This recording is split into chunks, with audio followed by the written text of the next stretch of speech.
Hi everyone. ఈరోజు ఇంటర్వ్యూకు prepare అయ్యేటప్పుడు ఎలాంటి జాగ్రత్తలు తీసుకోవాలి, సెల్ఫ్ ఇంట్రడక్షన్ని ఎలా చెప్పాలి, అదే ఇప్పుడే జస్ట్ గ్రాడ్యుయేషన్ కంప్లీట్ అయ్యి అయిన వాళ్ళకి మనం ఎలాగా ఇంటర్వ్యూ అనేది సజెషన్స్ చెప్పాలి అని వస్తే, ఫస్ట్ ఇంటర్వ్యూకి అటెండ్ అవుతూనే ఫస్ట్ మనం విష్ చేయాల్సి ఉంటుంది. ఇంటర్వ్యూవర్ని విష్ చేయాలి first of all. Next step వచ్చి సెల్ఫ్ ఇంట్రడక్షన్. ఇది కంపల్సరీగా అడుగుతారు. ఎందుకు అడగాల్సింది పరిస్థితి అనేది వస్తుంది అంటే, ఇప్పుడు ఒక ఇంటర్వ్యూవర్కి ఇంటర్వ్యూ చేసే వ్యక్తికి ఒక పక్కన ఉన్న క్యాండిడేట్ ఆన్లైన్లో కానీ ఆఫ్లైన్లో కానీ ఇంటర్వ్యూకి అటెండ్ అవుతుంటే తన గురించి ఏం తెలియదు. ఓన్లీ రెజ్యూమ్ ఇస్తారు, రెజ్యూమ్లో ఉన్నటువంటి డీటెయిల్స్ మాత్రమే ఉంటాయి. సో అలాంటప్పుడు మనం ఇంటర్వ్యూ ఎలా ఫేస్ చేయాలి అనే విషయానికి వస్తే, ఫస్ట్ అడిగిన సెల్ఫ్ ఇంట్రడక్షన్ క్వశ్చన్కి ఎలాగా సమాధానం చెప్పాలో చూద్దాం. ఫస్ట్ స్టెప్ వచ్చి ఏం చెప్పాలి అనేది చూద్దాం. ఫస్ట్ అనేది నేమ్ చెప్పాలి. సో ఫస్ట్ నేమ్ అడిగారు అనుకోండి, వాళ్ళు సెల్ఫ్ ఇంట్రడక్షన్ అడుగుతారు, మనం నేమ్ చెప్పాలి కదా. So myself Shivamohan Babu, I'm staying in Hyderabad. That's enough.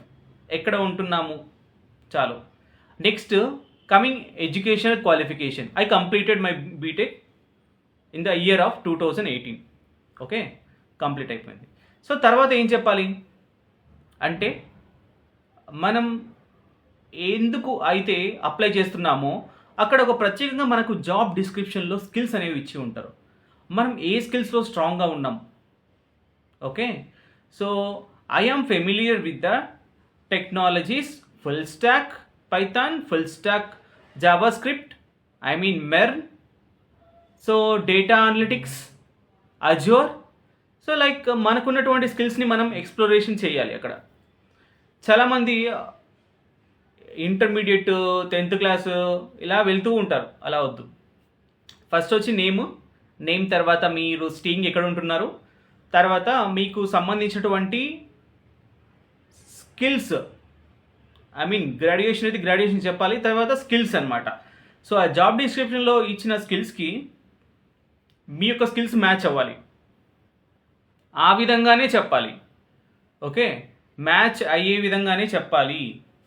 Next వచ్చి ఫ్యామిలీ బ్యాక్గ్రౌండ్.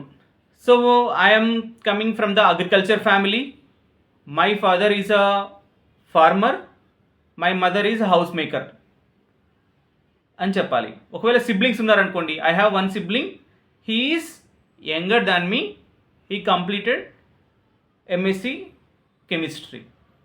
లైక్ దట్ మనం ఏం చేయాలి అంటే, ఒక సెంటెన్స్ ఫార్మాట్ అనేది చాలా సింపుల్గా ఉండాలి, ఎదుటి వ్యక్తికి అర్థమయ్యే విధంగానే ఉండాలి అన్నమాట. అర్థమైందా?